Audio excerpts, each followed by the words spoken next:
हम लोग स्टार्ट करते हैं आज की क्लास। आज हमें रीन्यूएबल रिसोर्सेज ऑफ एनर्जीज़ के बारे में पढ़ना है। तो उसमें हमने आज कवर करना hydro electric, wind, solar, geothermal, ocean, biomass, है ना। तो स्टार्ट करते हैं हम wind hydro electric power energy से। तो हाइड्रो इलेक्ट्रिसिटी आप लोग को पता होगा कैसे होता है hydro electricity. Hydro electric power station जो होते हैं बेसिकली क्या करते हैं, डैम बनाते हैं, डैम से पानी को रोकते हैं और फिर उसको फ्लो कराते हैं डाउनस्ट्रीम में।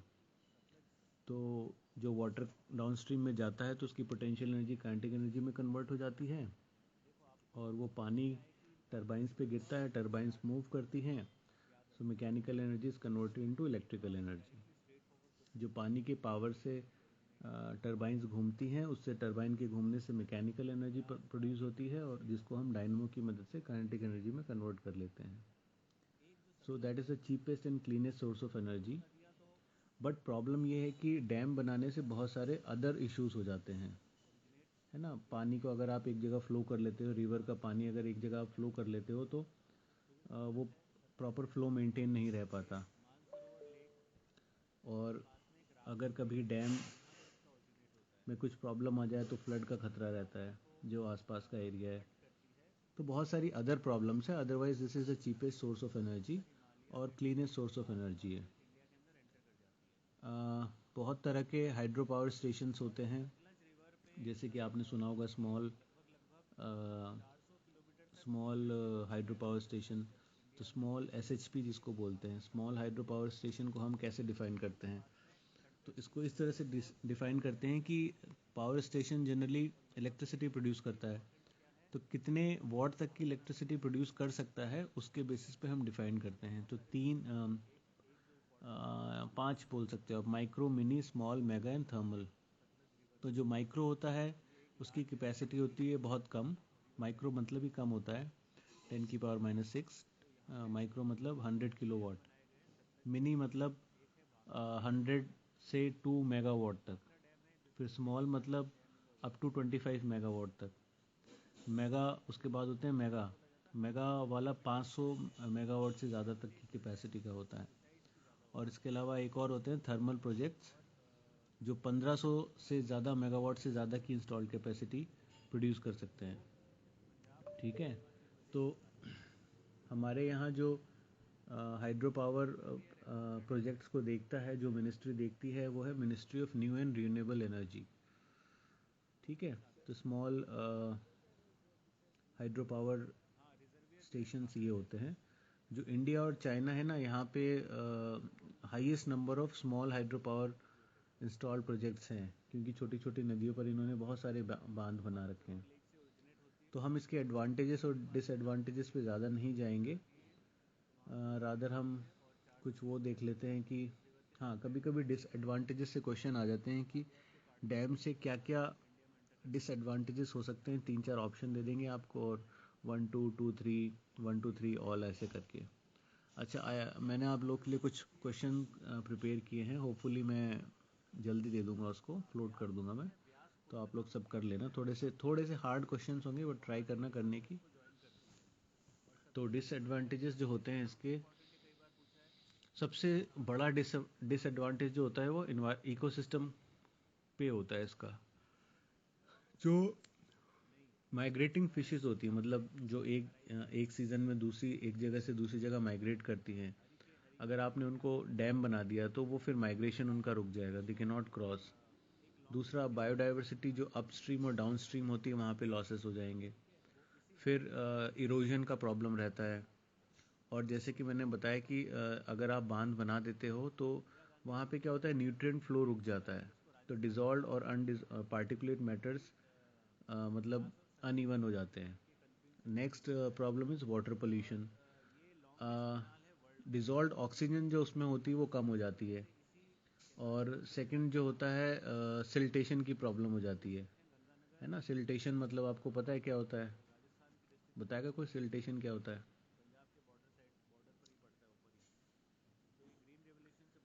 आवाज़ आ रही है मेरी?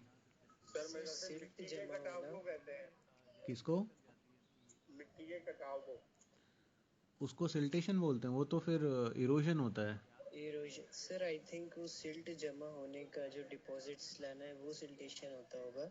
हाँ, सिल्टेशन मतलब सिल्ट एक तरह से क्या होता है, सॉल्ट होता है ना। तो जब पानी में क्या इम्प्योरिटीज होती है ना, तो वो क्या होता है कि जो छोटे छोटे साइज के पार्टिकल्स होते हैं वो जमा होते रहते हैं।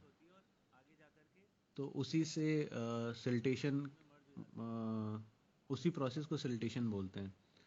तो जब पार्टिकुलेट मैटर आ जाते हैं वाटर के अंदर एंड जब पानी सूख जाता है या उसको डैम को जब खाली कर देते हो, तो फिर ये नीचे उसके बॉटम में जमा हो जाते हैं। तो that will create a problem. तो ये एक इशू है। इसके अलावा एयर पोल्यूशन भी होता है, क्योंकि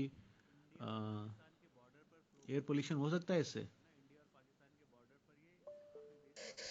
डैम्स चलाने के लिए जो प्रोसीजर होता है उससे शायद हो सकता है। डैम्स चलाने के लिए ग्रीन हाउस गैस एमिशन में कौन कौन सी गैसेस होती हैं? Green house gases carbon dioxide, carbon monoxide, sulphur dioxide. Carbon monoxide नहीं होती। CFC chlorofluorocarbon. नहीं, ग्रीन हाउस गैस बोल रहा हूँ। हाँ तो सर ये आता है ना, इस पे ग्रीन हाउस में नहीं आता है कार्बन मोनोऑक्साइड। क्लोरोफ्लोरोकार्बन्स तो बेसिकली रेफ्रिजरेटर्स वगैरह उनमें से निकलते हैं ना। Green house. अच्छा, ठीक। तो ग्रीन हाउस गैसेस में वो आता है सर जो टेम्परेचर को बढ़ाता है, मतलब वायुमंडलीय टेम्परेचर। कौन कौन सी गैसेस होती हैं? वही सल्फर डाइऑक्साइड, कार्बन डाइऑक्साइड वही तो CO2 बोला। CO2 नहीं, CO भी बोला था किसी ने। CO नहीं होती है, मैं ये बोल रहा हूँ।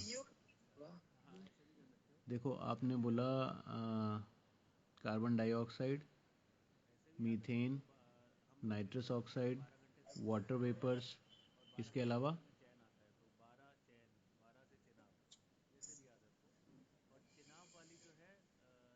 बताओ भाई, ये तो बहुत कॉमनली क्वेश्चन पूछा जाने वाला क्वेश्चन है।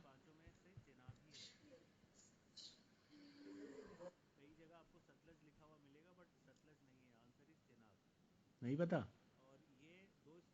सर? और नाम अभी रिकॉल नहीं हो पा रहा है सर इसके अलावा। Water vapour, carbon dioxide, methane, nitrous oxide, ozone, ये होती हैं प्राइमरी ग्रीन हाउस गैसेस। इसके अलावा सेकेंडरी भी होती हैं जो हमारी एक्टिविटीज से बनती हैं, but these are the 5 important greenhouse gases. तो ध्यान रखना, कार्बन मोनोऑक्साइड नहीं है ग्रीन हाउस गैस। किसी ने कार्बन मोनोऑक्साइड बोला था। ये भी होगा ना, ओजोन और ये भी होगा सर, क्लोरोफ्लोरोकार्बन भी होगा, उससे भी ये ग्रीन हाउस बनता है। कैसे बनता है बताना जरा, क्लोरोफ्लोरोकार्बन से कैसे ग्रीन हाउस गैस इफेक्ट होता है? बनता है, हमको क्या पता था लेकिन बनता है। अरे जैसे मीथेन भी है और नाइट्रस ऑक्साइड भी है, ये सब भी। देखो, मैंने बोला primary greenhouse gases. Primary मतलब जो होता है which are directly responsible for global warming. आप जो बोल रहे हो ये सेकेंडरी हो सकता है ना? ये सेकेंडरी हो सकता है, बट प्राइमरी आपसे पूछा जाता है। तो प्राइमरी आप 5 ही याद रखना: water vapours, carbon dioxide, methane, nitrous oxide and ozone. ठीक है, these are primary, they directly form emitted in the environment. Sir एक क्वेश्चन है मेरा। हाँ। ये जो आपने मतलब ओजोन के बारे में बताया, तो ओजोन मतलब कि अगर वायुमंडल के अंदर में आ जाएगा तो मतलब ये आपका ये हाँ, जनरली जो ओजोन रहता है वो ओजोन कहाँ मिलता है? हाँ, ओजोन तो ओजोन मंडल में मिलेगा, मतलब ऊपर का जो भाग होता है। हाँ, समतापमंडल से ऊपर का जो भाग होता हाँ, है। तो जब ये नीचे आ जाता है ना ट्रोपोस्फेयर में, तब प्रॉब्लम करता है। यस। तो यहाँ पे वो मतलब प्रदूषण का काम करता है। हाँ, तो वो एज अ पोल्यूटेंट बन जाता है। सर ओजोन नीचे आ जाती है क्या? जैसे आपने कहा कि जब ये नीचे आ जाती है। बिल्कुल आ जाती है, नीचे प्रोड्यूस हो जाती है। वो किस कंडीशन में? देखो, ओजोन जनरली ऊपर मिलती है, बट ग्राउंड ओजोन भी पाई जाती है, बहुत कम मात्रा में पाई जाती है ना। आप लोगों ने जनरली पढ़ा होगा ओजोन। सर ये O3 बनाता है ना, O3 ये एक्चुअली O3 को ही ओजोन कहते हैं। O3 को हाँ ओजोन बोल। O3 तो ही बोलते हैं। देखो हाँ देखो देखो, कुछ रिएक्शंस की वजह से जो ग्राउंड लेवल में होती है वहाँ पे ओजोन का फॉर्मेशन हो जाता है। क्या होता है, कुछ वॉलेटाइल ऑर्गेनिक कार्बन्स होते हैं, जिसमें वॉलेटाइल ऑर्गेनिक कार्बन्स मतलब जो कार्बन जो पेट्रोलियम की रिफाइनिंग से या और किसी हाइड्रोकार्बन की रिफाइनिंग से बनते हैं, विच आर वेरी वॉलेटाइल। वो जब नाइट्रस ऑक्साइड से रिएक्शन करते हैं या NO2 से रिएक्शन करते हैं तो उस प्रोसेस में O3 बन जाता है। ठीक है, डायरेक्टली नहीं आता, ऊपर से कहीं नहीं आता, ये किसी रिएक्शन से बनता है।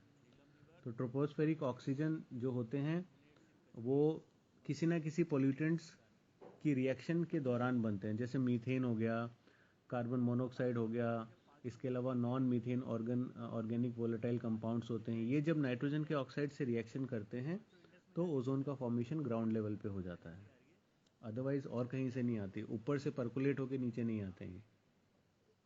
ठीक है, तो ग्राउंड लेवल का फॉर्मेशन यस सर। पोल्यूटेंट्स के आपस में रिएक्शन करने से होता है।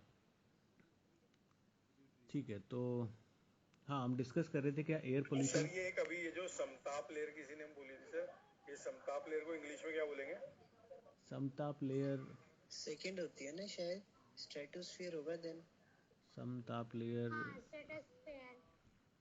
देखो पहली तो ट्रोपोस्फेयर होती है, दूसरी स्ट्रेटोस्फेयर होती है, यस सर, थर्ड मेसोस्फीयर। समताप मंडल को शायद सर ये जो स्ट्रेटोस्फेयर बोलते समताप हैं। मंडल मैंने बोला ना सर, हाँ, तो वो है जहाँ पे मतलब फ्लाइट वगैरह उड़ता है, ये है वो। समताप सर मंडल जो होती हैं, स्ट्रेटोस्फीयर होगा, सप्ताप उड़ता है मंडल सर, स्ट्रेटोस्फेयर होता है। समताप मंडल में उड़ता है। हाँ, तो इंग्लिश में स्ट्रेटोस्फेयर, क्या बोला जाता है ये पता नहीं। वही तो बता रहा हूँ, स्ट्रेटोस्फेयर, अच्छा स्ट्रेटोस्फीयर। है ना। चलो आगे चलते हैं। हम लोग पढ़ रहे थे हाइड्रो इलेक्ट्रिक पावर स्टेशन। तो हमारे इंडिया में अगर बात करें तो इंडिया इज़ द तो फिफ्थ। क्वेश्चन ये था कि इससे एयर पोल्यूशन होता है कि नहीं होता? हाँ, तो इतना ज़्यादा सिग्निफिकेंट नहीं होता है, बट अगर कहीं ऑप्शन में होए तो आप टिक कर देना, थोड़ा बहुत करता है but not in a very significant amount, है ना। बिकॉज ग्रीन हाउस गैसेस के सोर्स हमारे मीथेन, नाइट्रस ऑक्साइड और कार्बन डाइऑक्साइड होते हैं। तो एयर पोल्यूशन ये कैसे कर सकता है, तो in the process of hydro electric power manufacture, हम जो डायनामो वगैरह का इस्तेमाल करते हैं ना, वहाँ से थोड़ा बहुत CO2 का एमिशन होता है। तो बिकॉज ऑफ दैट थोड़ा बहुत एमिशन में करता है, बट स्मॉल सिग्निफिकेंट अमाउंट में, ज़्यादा कंट्रीब्यूशन नहीं है। नेक्स्ट किसके बारे में बात कर रहे हैं सर अभी, मतलब कि कौन हम ज्यादा नहीं। हम बात कर रहे हैं disadvantages of hydro electric powers. Dams.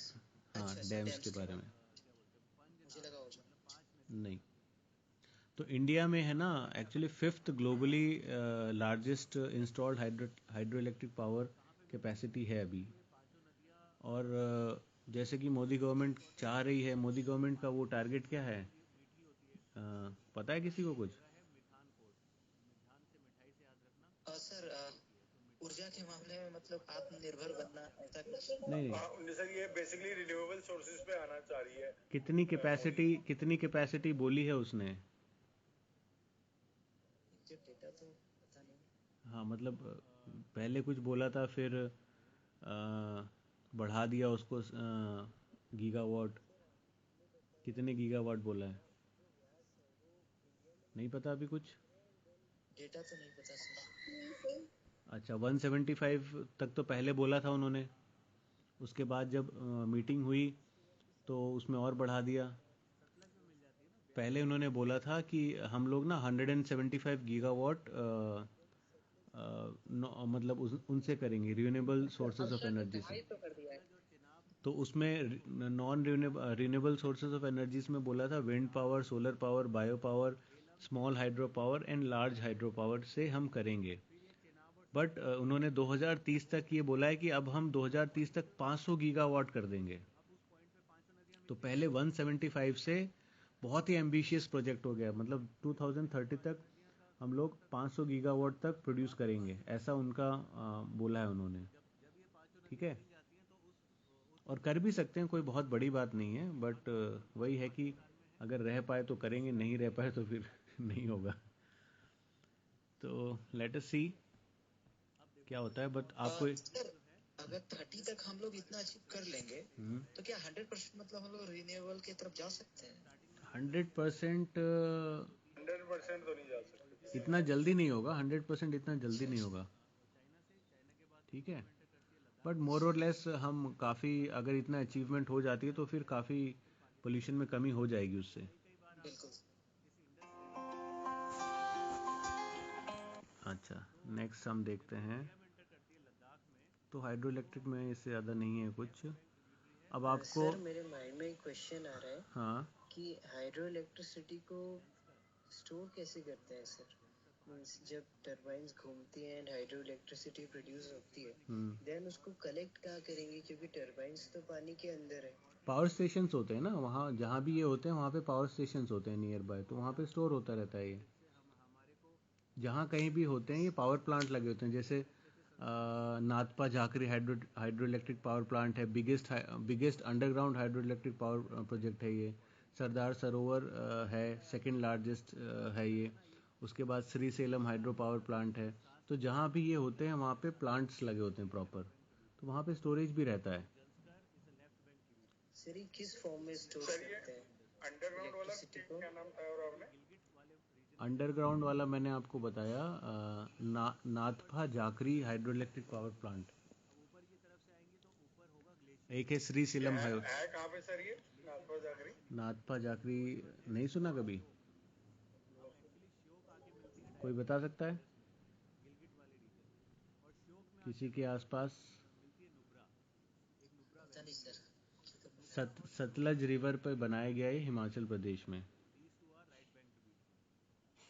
Nathpa Jhakri sir dam. आप भाखड़ा बांध के तो नहीं कह रहे हो सर? नहीं, भाखड़ा अलग है। भाखड़ा जो है वो अलग है। वो तो पंजाब में है ना सर? हाँ, कि वो भी हिमाचल में ही है? नहीं वो एक्चुअली बॉर्डर पर ही आता है। बॉर्डर पे पड़ता है वो, बॉर्डर पे ही आता है हिमाचल ना। के दोनों ना, ऊना के वहाँ पड़ता है वो। अच्छा, तुमने क्या बोला था? कैसे करते हैं, कहाँ करते हैं? नहीं सर, किस फॉर्म में करते हैं? मींस पानी तो पानी होता है, इलेक्ट्रिसिटी प्रोड्यूस होगी तो किस फॉर्म में होगी सर? सर शायद इनका क्वेश्चन है कि एसी का रहता है या डीसी? मतलब कहीं एसी। अल्टीमेटली सर ऐसे मैं पूछना चाह रहा हूँ कि जो हमारे ओर्स होते हैं वो सेमी लिक्विड होते हैं एंड उनको वैसे ही निकाल के एंड देन ट्रांसपोर्ट भी किया जाता है। ऐसे सर इलेक्ट्रिसिटी को कैसे बना के कैसे रखेंगे? नहीं, इसको ये मुझे रखते, समझ नहीं आया देखो सर। ये सप्लाई कर देते हैं ना। इनका जो प्लांट होता है ये मतलब प्रॉपर उसके थ्रू सप्लाई हो जाती है।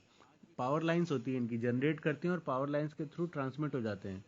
पावर हाउस होता है जहाँ पे हमारा जनरेटर होता है, टरबाइन होता है, ये घूमते हैं और फिर उस जनरेटर से पावर लाइन जारी होती है, लॉन्ग डिस्टेंस पावर लाइन। तो जहाँ जहाँ इनको भेजना होता है वो भेज देते हैं।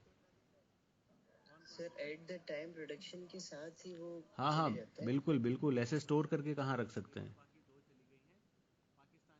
सर यही मैं पूछ रहा था। है ना। पावर लाइंस के साथ डिस्ट्रीब्यूट हो जाता है वो। सर क्योंकि स्टोर करने का तो मतलब एक ही तरीका है कि डीसी।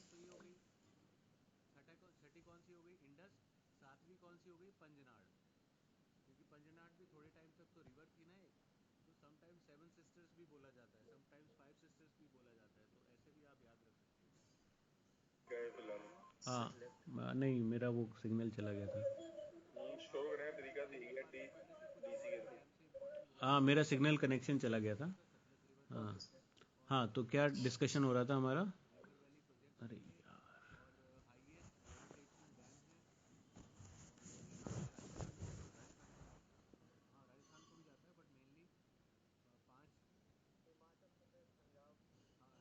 प्रॉब्लम। या सो वी वर डिस्कसिंग कि उनको स्टोरेज नहीं कर सकते, जनरली हम डिस्ट्रीब्यूट कर देते हैं ना जहाँ भी भेजना होता है। आवाज़ आ रही है मेरी? Yes sir. हाँ आ रही है सर। ठीक है, तो हाइड्रो इलेक्ट्रिक में इतना हो गया। देन उसके बाद चलते हैं विंड एनर्जी की तरफ। Wind energy is also renewable sources of energy. तो यहाँ पे हम क्या करते हैं, विंड एनर्जी जो मूव करती है अगेन काइनेटिक एनर्जी की मदद से उसमें टर्बाइंस को घुमाए जाते हैं। बड़े बड़े टर्बाइंस होते हैं, बहुत बड़े बड़े टर्बाइंस। तो वो जब रोटेट होते हैं तो मैकेनिकल एनर्जी प्रोड्यूस होती है और उसको सीधा फिर हम ट्रांसमिशन लाइंस में कंज्यूमर्स तक डायरेक्टली भेज देते हैं। अगेन यहाँ पे स्टोर नहीं करते हम, ठीक है। तो अब इसमें क्या प्रॉब्लम होती है, विंड एनर्जी के लिए आपको बड़े बड़े पंखे ब्लेड्स वाली चीज़ें लगानी होती है। तो एक तो स्पेस का इश्यू होता है। तो अगर आप इसको लैंड पे लगाओगे तो फिर वो लैंड आप यूज़ नहीं कर पाओगे फॉर अदर पर्पसेस। तो जनरली क्या करते हैं, इसको सी शोर पे लगा देते हैं, है ना। तो जब जहाँ पे बहुत सारे विंड्स लगे होते हैं ना, उनको बोला जाता है विंड फार्म या विंड पार्क। तो वहाँ पे बहुत सारे ग्रुप ऑफ टर्बाइंस समुद्र तट के आसपास लगा दिए जाते हैं सो दैट लैंड का यूज़ हम कर पाएँ। पानी के अंदर जाके तो हम कुछ करते नहीं, तो वहीं पे लगा देते हैं। तो दो तरह के विंड फार्म्स पाए जाते हैं, ऑन श्योर और ऑफ श्योर, ठीक है। तो ऑन श्योर का मतलब होता है जो लैंड पे लोकेटेड होते हैं, और ऑफ श्योर का मतलब होता है जो पानी के अंदर लोकेटेड होते हैं। तो पानी के अंदर ये बहुत बड़े बड़े होते हैं, 50-50 फीट तक तो ओशन के अंदर रहते हैं। उसके अलावा इनकी हाइट बहुत ज़्यादा होती है, बिकॉज ऊपर की तरफ इनकी ब्लेड्स लगी होती हैं और अच्छी खासी हाइट दी जाती है इनको, सो दैट गिर ना जाए उसके अंदर। और पानी के अंदर बहुत डीपली बरीड होते हैं ये। जो 50 फीट तो बहुत ज़्यादा डिस्टेंस होती है, इसलिए ज़्यादा अंदर तक नहीं जाते, बिकॉज फिर वो डेप्थ का इशू हो जाता है, इसलिए सी शोर तक ही रहते हैं बहुत सारे। सेंटर ऑफ ग्रेविटी बनी रहे इसलिए। हाँ, जैसे जैसे आप अंदर जाओगे तो फिर गहराई ज़्यादा होगी, तो और डीपली इंस्टॉल करना पड़ेगा उन्हें। Yes sir. तो विंड टर्बाइंस में मोस्टली काइनेटिक एनर्जी को मैकेनिकल एनर्जी में कन्वर्ट करते हैं। और आपको कंस्ट्रक्शन कोई नहीं पूछेगा इसमें क्या क्या लगे होते हैं। हमारे इंडिया की बात करें तो India is the 4th highest country in terms of wind install capacity पूरे वर्ल्ड के अंदर, है ना। फोर्थ नंबर पे आती है। और सर एक क्वेश्चन है। हाँ हाँ सर, जैसा कि आपने कहा कि काइनेटिक एनर्जी को मैकेनिकल एनर्जी में चेंज होता है। तो मतलब लेकिन सर जो टर्माइन ये जो डायनेमो होता है यहाँ पे टर्माइंड है ना। तो ये क्यों काइनेटिक को मैकेनिकल में करता है, या मैकेनिकल को ये इलेक्ट्रिक एनर्जी में इलेक्ट्रिकल। डायनेमो जो होता है ये मैकेनिकल एनर्जी को इलेक्ट्रिकल एनर्जी में कन्वर्ट करता है, यस। ठीक है। काइनेटिक को मैकेनिकल में कौन चेंज करता है? काइनेटिक को मैकेनिकल में जो विंड्स लगे होते हैं ना उस पे, वो काइनेटिक एनर्जी घूमते हैं। तो वो जो घूमने की प्रोसेस को मैकेनिकल एनर्जी बोलते हैं। वो मैकेनिकल एनर्जी डायनेमो लगे होते हैं, वही मैकेनिकल एनर्जी इलेक्ट्रिकल एनर्जी में कन्वर्ट हो जाती है। यस। मैकेनिकल का मतलब इट इज मूविंग। तो पंखे की ब्लेड्स मूव करती हैं, तो that is called as mechanical process. तो वो मैकेनिकल एनर्जी कहलाती है फिर। हाँ, तो विंड एनर्जी की अगर हम मतलब largest wind power plant India के बारे में बात करें, तो सबसे बड़ा जो पावर प्लांट है वो तमिलनाडु में है और कन्याकुमारी के आसपास, मतलब तमिलनाडु कन्याकुमारी के बॉर्डर पर है। उसका नाम है मुपंडल विंड फार्म। 1500 मेगावाट कैपेसिटी का है ये। हम largest in terms of production of energy की बात कर रहे हैं। तो 1500 मेगावाट वहाँ से प्रोड्यूस होता है। दूसरा जो है वो जैसलमेर में है, राजस्थान में, 1064। ठीक है। तो ये दो बड़े हैं। इसके अलावा 500 एक 500 का है, फिर 200, 250, 100 इस तरह से हैं। तो बिगेस्ट जो है वो मुपंडल विंड फार्म है, तमिलनाडु और कन्याकुमारी के बॉर्डर पर, 1500 मेगावाट्स। तो तमिलनाडु, जैसे कि आपको पता है कि सबसे ज़्यादा लार्जेस्ट इंस्टॉल्ड कैपेसिटी है पावर जनरेशन के अंदर। और उसके बाद नंबर 2 पे आता है, मतलब इंस्टॉल्ड कैपेसिटी की बात कर रहे हैं, गुजरात है सेकंड नंबर पर, थर्ड नंबर पे महाराष्ट्र। सर इंस्टॉल्ड कैपेसिटी का मतलब इंस्टॉल्ड कैपेसिटी का मतलब कितने ज़्यादा वहाँ पे इंस्टॉल्ड हैं और उनकी कैपेसिटी कितनी है। ओवरऑल टुगेदर टोटल देखोगे तो सेकंड नंबर पे गुजरात है। सर नंबर के अकॉर्डिंग या मतलब सर मतलब कितने विंड मिल्स? हाँ, number of wind mills 19% production वहीं से होता है, गुजरात से। और सर तो 20 इसमें दोनों इंक्लूड करते हैं, मतलब नंबर कितना नंबर है और कितना मतलब प्रोडक्शन है। हाँ, टोटल प्रोडक्शन ही देखा जाता है। तो ये हो गया आपका विंड एनर्जी। फिर आ जाओ सोलर एनर्जी। सोलर एनर्जी मिलती है सन से। सन में कौन से प्रोसेस होता है? सर यहाँ पे 4 हाइड्रो के एक हीलियम नाभिक का निर्माण करते हैं। हाँ, तो उस प्रोसेस इसमें नाभिकीय फ्यूजन होता है सर। हाँ, nuclear fusion is the process fusion where small atoms combine to form, अब वो भी स्मॉल ही होता है बट हाँ डिफरेंट एटम। ठीक है, यस तो इस प्रोसेस में बहुत सारी एनर्जी निकलती है, और ये प्रोसेस करने के लिए भी बहुत large amount of heat is required. That is why हमारे लिए लैब में न्यूक्लियर फ्यूजन करना पॉसिबल नहीं है। फ्यूजन तो हो जाता है, न्यूक्लियर फ्यूजन इज का एग्जांपल एटम बॉम्ब है। तो एटम बॉम्ब तो हम बना लिए, मगर न्यूक्लियर फ्यूजन वाला बॉम्ब नहीं बना पाए अभी तक, बिकॉज उस प्रोसेस को करने के लिए बहुत ज़्यादा amount of energy required sir होती है। हाइड्रोजन बम बनाया तो है सर। हाँ, हाइड्रोजन बम बनाया है। कहाँ बनाया है, किसने गिराया है? लेकिन अभी अभी तक कहीं सुना नहीं गया है सर। ऐसे सुना गया है कि एक्चुअली 100 गुना ज्यादा होता है एक्चुअली क्या एनर्जी होता उसमें। है, जब एटम बॉम्ब गिराते हैं ना, तो उसी में हाइड्रोजन बॉम्ब के मतलब फ्यूजन वाली चीज़ें गिरा देते हैं। तो जब न्यूक्लियर फ्यूजन होगा तो वहाँ से बहुत अमाउंट ऑफ एनर्जी प्रोड्यूस होएगी, और अगर आपने रॉ मटेरियल्स उसके अंदर डाल दिए तो वो फ्यूज़ भी हो जाएंगे, तो वो और ज़्यादा खतरनाक हो जाता है। तो हाइड्रोजन बॉम्ब को एक्चुअली तभी गिराया जाता है जब जहाँ पे फ्यूजन कराई जाती है, उसी उसी में वो यूज़ होता है। क्योंकि उसको बनने के लिए हाइड्रोजन बॉम्ब क्या है, मतलब एक तरह से आपने एक कंडीशन में एक छोटे से कंटेनर में 2 हाइड्रोजन को साथ में रख रखा है, पर जब तक आप उसको पर्टिकुलर टेम्परेचर नहीं दोगे ना, फ्यूज़ नहीं होगा। तो जब एटम बॉम्ब गिराते हैं तो उसी के साथ में हाइड्रोजन बॉम्ब वाला भी कंटेनर डाल देते हैं। तो जैसे ही वो ब्लास्ट होता है तो बहुत ज़्यादा टेम्परेचर प्रोड्यूस होता है, और वो कंबाइन होके और ज़्यादा एनर्जी प्रोड्यूस करते हैं, तो वो और नुकसान हो जाता है वहाँ पे। ठीक है, बिकॉज उसको जोड़ने के लिए भी बहुत ज़्यादा अमाउंट में एनर्जी चाहिए। तो hydrogen bomb is the example of nuclear fusion, but वो तभी होता है जब आप फ्यूजन वाली जगह छोड़ते हो उसको। सर एक चीज और है, अभी जैसे हाल ही में चाइना मतलब जो ईस्ट नामक जो बनाया था, इसमें फ्यूजन ही करवा रहा है ना सर हाइड्रोजन का। क्या बनाया था? चाइना जो ईस्ट ईस्ट नाम का जो कृत्रिम सूरज ऐसे बोल रहा था कि कृत्रिम सन बना लिया है चाइना। हाँ, तो इसमें इसके अंदर तो ये हाइड्रोजन फ्यूजन ही हो रहा था ना, ये नाभिकीय फ्यूजन। अगर उसने बनाया है, साउथ कोरिया ने बनाया कि चाइना ने बनाया? चाइना ने सर, ईस्ट ईस्ट नाम था उसका जो ई बनाया है। EAST ना, ईस्ट। यस सर, फुल तो याद नहीं। हाँ, मुझे ध्यान आ रहा है। एक आर्टिफिशियल सन जो है वो that is nuclear fusion reactor. हाँ, ठीक है, yes sir, nuclear yes fusion ही सर। बनाया उसने, और उसका नाम मुझे कुछ और भी नाम था, टोकामक रिएक्टर करके। हाँ ऐसा कुछ था, लेकिन ईस्ट भी मतलब कुछ था सर इसका।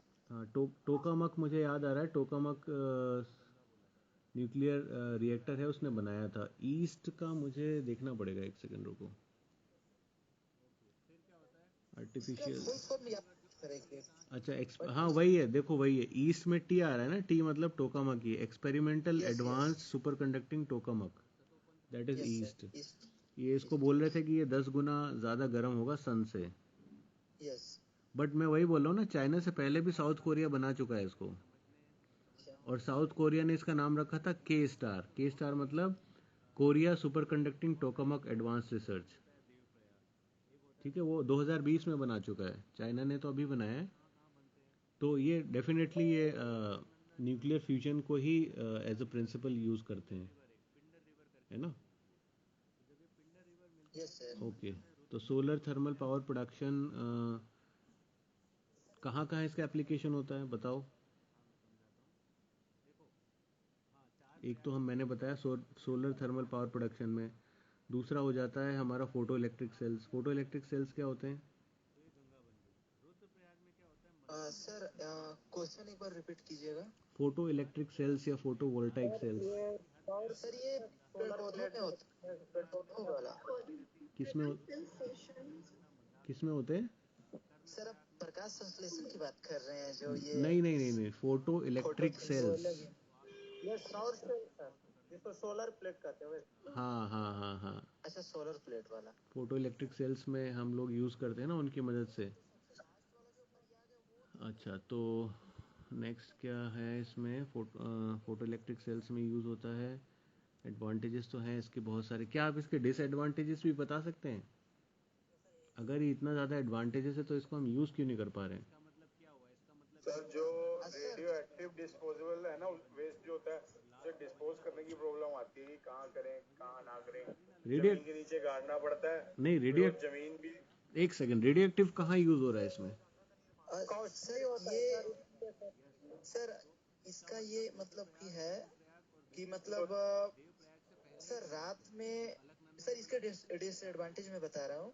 इसका प्रॉब्लम ये है कि सिर्फ मतलब दिन में मतलब सूरज का प्रकाश मिल सकता है, रात में नहीं, नहीं मिल सकता। तो देखो कहीं भी अगर एंड सुनो, सर रेनी क्लाइमेट में ये एप्लीकेबल नहीं रहेगा। हाँ, पे भी नहीं होगा।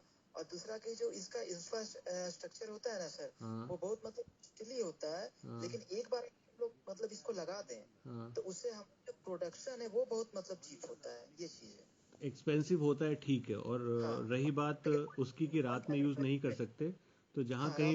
जहाँ कहीं भी इसके खंबे लगे होते हैं या जहाँ कहीं भी इसका सोर्स होता है, वहाँ पे क्या करते हैं ये लोग, साथ साथ में छोटा सा स्टोरेज बना देते हैं, ताकि बैटरी बना देते हैं, स्टोरेज रहता है ना, तो वो रात में भी यूज़ हो जाता है, वो इशू नहीं है। हाँ, बारिश वाला इशू है, और सन जो है, इंडिया में तो चलो अच्छा खासा सोलर कंट्री है, मगर हर जगह sun is not available all the time ना, और खासकर बारिश के सर, मौसम में प्रॉब्लम हो कर्नाटका जाती है। में सबसे बड़ा सोलर प्लांट है ना हाँ, तमिलनाडु में बताया था। अच्छा, सोलर प्लांट, सर? ये सर सोलर प्लांट कर्नाटका में। अभी देखते हैं। और दूसरा जो प्रॉब्लम था वो इसमें ये था कि ये बहुत ज़्यादा स्पेस लेता है। तीसरा प्रॉब्लम ये है कि ये इससे सोलर पैनल्स जो बनते हैं ना, हम बोलते हैं कि solar energy is a non polluting source, but ठीक है, बट इस सोलर एनर्जी के प्रोसेस जो है, ये सोलर पैनल्स जो बनते हैं और जो इक्विपमेंट्स बनते हैं, इनको बनाने के अंदर बहुत सारा ग्रीन हाउस का एमिशन होता है। इसलिए ऐसा नहीं कि हम बड़े बड़े सोलर पैनल्स इंस्टॉल कर दें और हम बोल दें कि अब हमारा ग्रीन हाउस गैस नहीं होगा या पोल्यूशन नहीं होगा, तो ऐसा नहीं है। सोलर पावर पैनल्स को बनाने के लिए बहुत ज़्यादा दूसरी मेथड्स जो हम लेते हैं, उसके अंदर डेफिनेटली हमारा ट्रांसपोर्टेशन, इंस्टॉलेशन, और they cause emission of green house gas. और इसके अलावा कुछ टॉक्सिक मटेरियल्स भी यूज़ होते हैं, हजार्डस मटेरियल्स भी यूज़ होते हैं इसके मैन्युफैक्चरिंग में, फोटोवोल्टाइक सेल के मैन्युफैक्चरिंग में, जो कि डायरेक्टली तो नहीं अफेक्ट करते, बट इनडायरेक्टली हमारे इन्वायरमेंट में रहते हैं, और आगे अगर ये ज़्यादा अमाउंट में यूज़ होएगा तो फिर सिस्टम में ज़्यादा आएंगे, तो आगे आने वाले टाइम में हम कुछ नहीं बोल सकते, इनका भी नेगेटिव इम्पैक्ट हो सकता है। सर तो ये जो प्रदूषण होता है, ये वन टाइम होता है या जब तक प्रोडक्शन होगा तो भी होगा अब ये? देखो, अगर आप नॉन रिन्यूएबल सोर्सेज को ख़त्म करोगे तो हमारे को एक रेगुलर सोर्स ऑफ सप्लाई चाहिए, तो मतलब सोलर एनर्जी हमेशा रहने वाली है।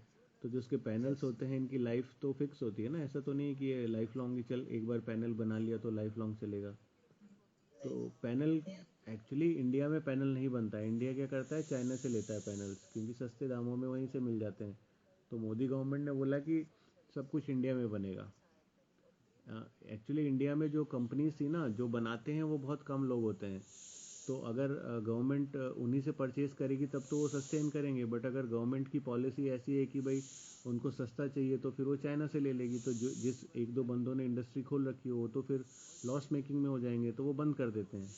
तो इस चीज़ को कम करने के लिए इंडिया ने क्या करा, जो हम कस्टम ड्यूटी वगैरह होती है, जो ड्यूटी होती है बॉर्डर से क्रॉस करने के लिए, उनको बढ़ा दी, सो दैट हमारा जो इंडिया का मार्केट है वो एट पार हो जाए, तो फिर वो फ्लरिश करे। ऐसा नहीं कि आप उनको डीमोटिवेट कर दो और वो बंद कर दें। तो ये सारी चीज़ें हो रही हैं सोलर इसके मामले में, एनर्जी के मामले में। हाँ, जैसे मैंने बताया था पहले मोदी गवर्नमेंट ने 100 गीगावाट किया, फिर 175 गीगावाट किया 2022 तक, फिर 2032 तक उसने बोला कि हम 500 गीगावाट करेंगे। तो लेट अस सी, देखते हैं क्या होता है। अच्छा, इसके अलावा सर बीच में आपने एमिशन वर्ड का यूज किया था। एमिशन का मतलब निर्माण होना होता है। एमिशन का मतलब रिलीज होना होता है, निकलना होता है। एमिट करना मतलब निकलना। Yes sir. हाँ, मेजर पावर प्लांट की जब बात करें तो इंडिया में जो मेजर पावर प्लांट है, क्या बोला था आपने, कौन सा है, तमिलनाडु में? किसने बोला था? कर्नाटका सर, कर्नाटका। नहीं, कर्नाटका था पहले। सोलर प्लांट है पहले था पावागढ़ सोलर पार्क था कर्नाटका में, बट पावागढ़ सोलर पार्क जो है सर वो 2050 मेगावाट है, 2019 से वो मतलब हाँ, उससे उससे उससे बड़ा अब खुल गया है इधर राजस्थान के अंदर, Bhadla solar park, world's largest solar park हो गया जो इंडिया के अंदर है। और ये है फलोदी डिस्ट्रिक्ट, जोधपुर के, फलोदी तहसील जोधपुर डिस्ट्रिक्ट में आता है राजस्थान में। ठीक है, इसमें 2200 इसकी कैपेसिटी है, 2245। और जो आप बोल रहे हो पावागढ़, उसकी 2050 बताई थी, है ना? तो 50 मेगावाट है। हाँ, तो इसकी बढ़ के हो गई 2245। तो अभी ये इंडिया का ही नहीं, वर्ल्ड का लार्जेस्ट सोलर पार्क हो गया है। तो जोधपुर में है। Sir in terms of production? हाँ, कैपेसिटी। सर ये तमिलनाडु वाला? नहीं नहीं, भादला सोलर पार्क जोधपुर, इस जोधपुर में है, राजस्थान में। जोधपुर राजस्थान। पावागढ़ नाम क्या है इसका? भाडला, BHADLA, है ना। सेकंड नंबर पे आता है पावागढ़ सोलर पार्क, जो कि कर्नाटका में है। ठीक है सर कैपेसिटी मींस कैसे सर? कैपेसिटी मतलब प्रोडक्शन ना। कैपेसिटी अगर 2000, देखो उतनी कैपेसिटी, सुनो, उतनी कैपेसिटी है, मगर वो प्रोड्यूस कितना करता है वो एक अलग बात है। अगर मतलब मैक्सिमम कैपेसिटी उसकी 2245 तक है। अब वो 2000 मतलब निकाल, इतने की क्षमता है, वो इतनी कर सकता है। हाँ, अगर वो क्षमता है उसकी। तो वो कितनी निकालता है उन पे डिपेंड करता है। जितनी ज़रूरत होती है उतनी प्रोड्यूस करते हैं, बट इससे ज़्यादा नहीं कर सकता। 2245 से ज़्यादा पॉसिबल नहीं है। 245 उसकी मैक्सिमम कैपेसिटी है। हाँ, उससे ज़्यादा नहीं हो पाएगा। तो हाइड्रो इलेक्ट्रिक हो गया, विंड हो गया, सोलर हो गया। अब हमारा बचा है इसके अलावा जियोथर्मल एनर्जी। जियोथर्मल में क्या है, जियोथर्मल भी देख लेते हैं। जियो मतलब हो गया आपका अर्थ, और थर्मल मतलब एनर्जी। तो ये यहाँ पे हम क्या करते हैं, हमारे धरती के अंदर भी बहुत हीट होती है, तो उसको हम लोग यूटिलाइज करते हैं।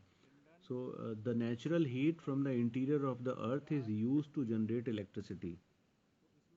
ठीक है, अर्थ क्रस्ट के नीचे क्या होता है, layer of hot molten rock होती है, जिसको हम मैग्मा बोलते हैं।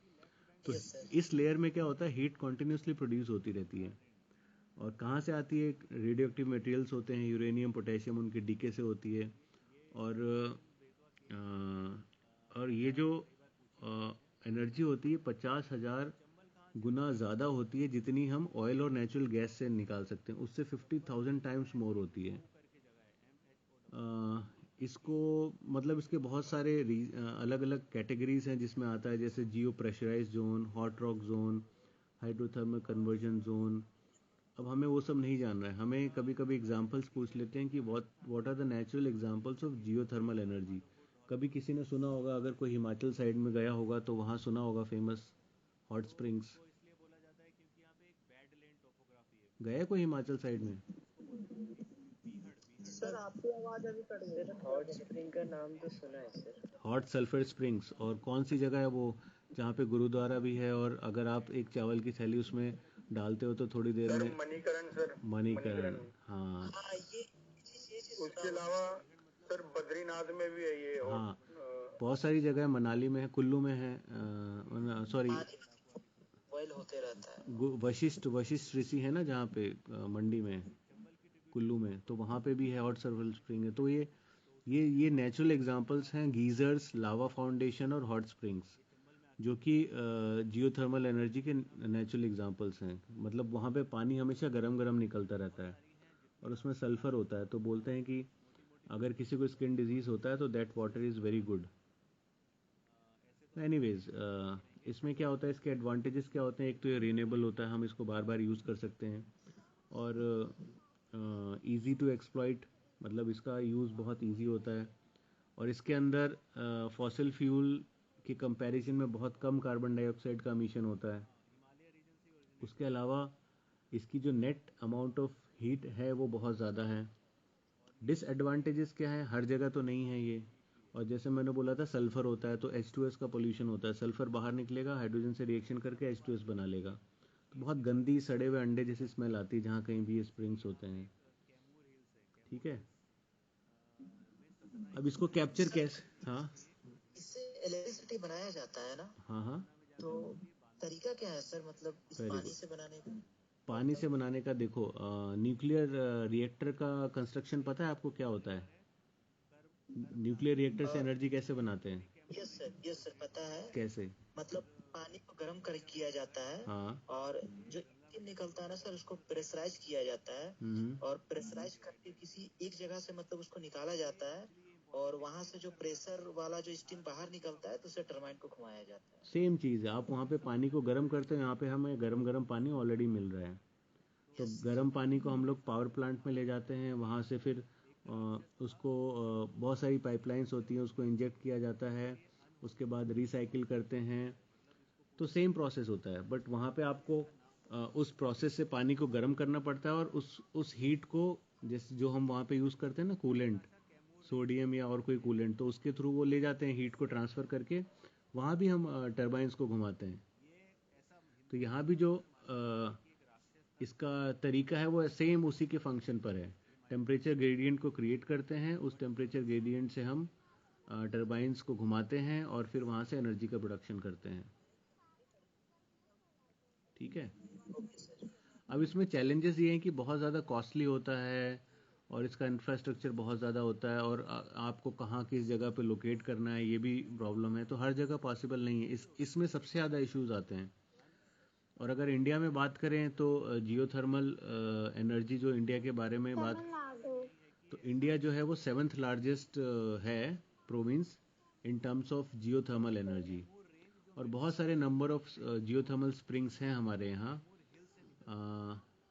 और इसमें एक सबसे ज़्यादा जो प्रॉमिसिंग है वो एक लद्दाख में पूगा वैली है, पूगा वैली इन लद्दाख। तो वहाँ पे बहुत सारे हमने सेटअप किए हैं। इसके अलावा और भी हैं, जैसे एक ताता पानी है। ताता पानी पता है कहाँ है? नहीं सर राता पानी। ताता पानी TATTAPNI। ये तमिलनाडु में है क्या? नहीं, तमिलनाडु नहीं, ये ताता पानी बलरामपुर डिस्ट्रिक्ट में है। बलरामपुर शायद यूपी के अंदर पड़ता है। नहीं, एक बलरामपुर इसमें भी पड़ता है, हिमाचल प्रदेश में। ताता पानी हिमाचल प्रदेश में है। बलरामपुर दो हैं, एक यूपी वाला और एक हिमाचल वाला। ये हिमाचल वाला ताता पानी है, यूपी में कोई नहीं है। और दूसरा हमारा ये मतलब ताता पानी तो बहुत पुराना है, 2013 से 2021 में जो जैसे मैंने बताया लद्दाख वाला पूगा वैली। इसके अलावा हमें पता कैसे चलता है कि पर्टिकुलर जगह पे गर्म पानी मिल सकता है? किस तरीके से पता चलता है? वही तो सर हम भी सोचे धरती से तो ठंडा पानी निकलता है। नहीं, गर्म भी निकलता है, but how do we locate? हाँ वो बताइए कैसे? सैटेलाइट के थ्रू, IRS सैटेलाइट होता है।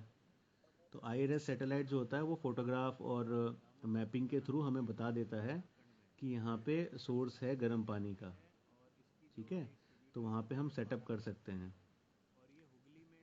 तो जो मेजर जियोथर्मल साइट्स हैं वो बहुत सारी हैं, जैसे पूगा जियोथर्मल फील्ड हो गया, मणिकरण जियोथर्मल फील्ड हो गया, सतलज और स्पीति वैली के अंदर है, और अंकेश्वर में है, गोदावरी में है, अंडमान निकोबार रीजन में है। तो बहुत सारी जगह है। तेरी ओंकारेश्वर वो जो ज्योतिर्लिंग है वो? हाँ वही है।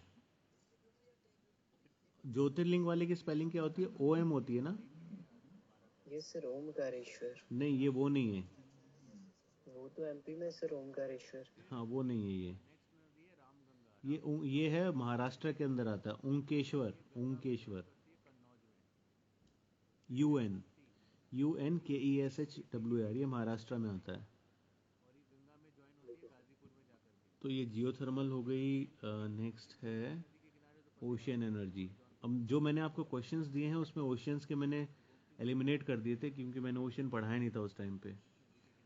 चलो, ओशन एनर्जी मतलब ये वो वाली एनर्जी है जो सी से डिराइव होती है। तो सी से मोस्टली, सी से किस तरह से हम एनर्जी को डिराइव कर सकते हैं बताओ? सर वहाँ पे जो मतलब लहरें उठती हैं उसके थ्रू। Very good. और सर टाइड्स के थ्रू। Very good. और लास्ट? सर ज्वार भाटा टाइड्स। ओशियन में थर्मल, ओशियन भी हीट होता है ना, तो उसकी हीट एनर्जी कैप्चर कर लेते हैं। तो एक हो गया wave energy, tidal energy and ocean thermal energy. ठीक है, ये भी। सेकंड क्या है सेकंड वाला? सर ओशन में भी हीट होती है?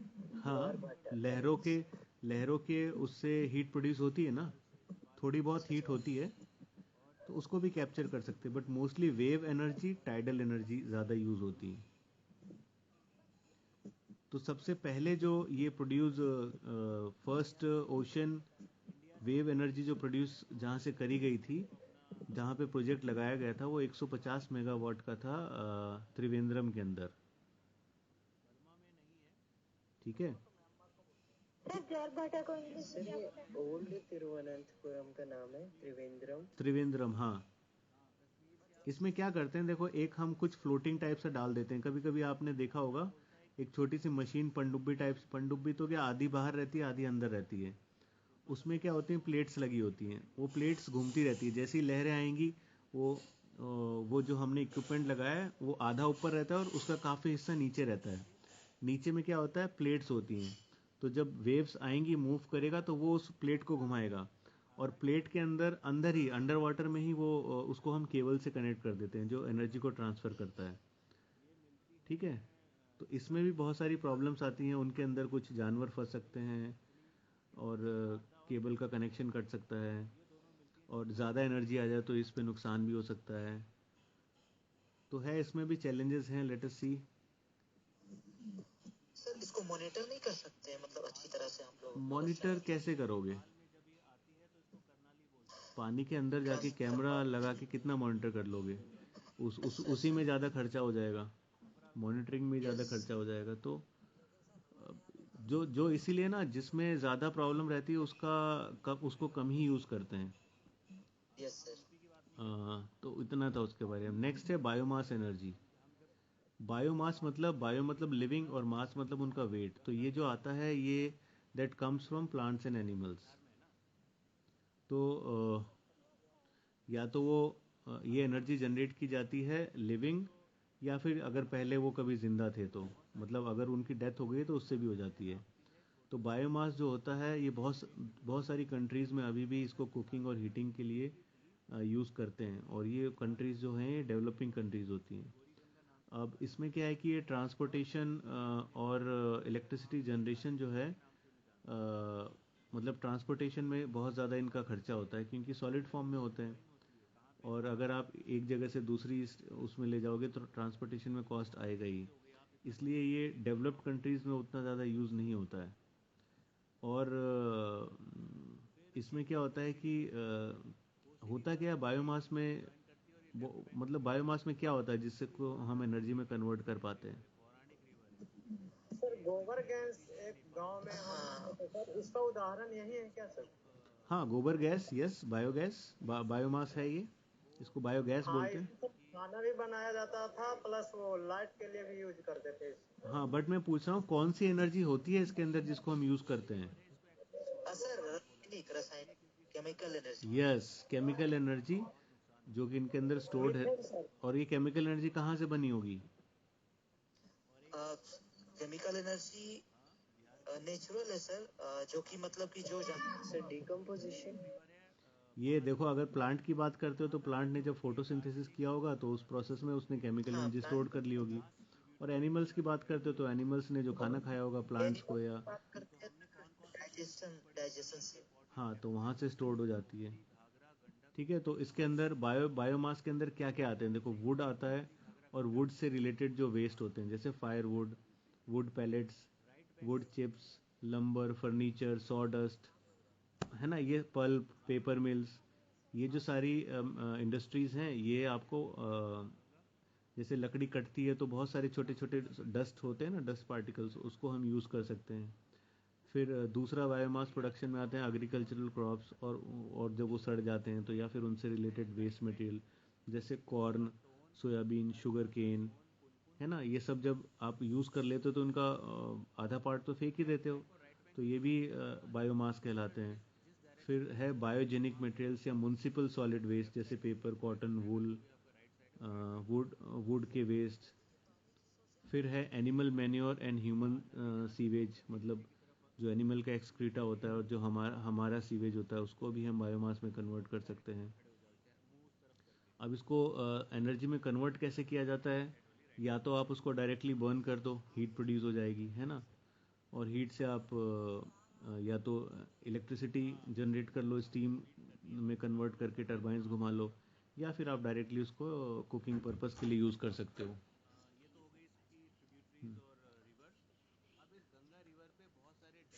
फिर नेक्स्ट है थर्मोकेमिकल कन्वर्जन। थर्मोकेमिकल कन्वर्जन में क्या होता है कि जो सॉलिड गैस या लिक्विड फ्यूल्स होते हैं उनको हम कन्वर्ट कर लेते हैं। पायरोलाइसिस एक प्रोसेस होता है। पायरोलाइसिस मतलब, पायरो मतलब हीट, लाइसिस मतलब ब्रेक डाउन, तो हीट दे करके ब्रेक कर लेते हैं, या फिर गैस बना लेते हैं उनको। तो इसके अलावा केमिकल कन्वर्जन भी होते हैं, बायोलॉजिकल कन्वर्जन भी होते हैं। बायोलॉजिकल कन्वर्जन इज़ इम्पॉर्टेंट, जिसमें एक फर्मेंटेशन प्रोसेस आता है। फर्मेंटेशन पता है आपको?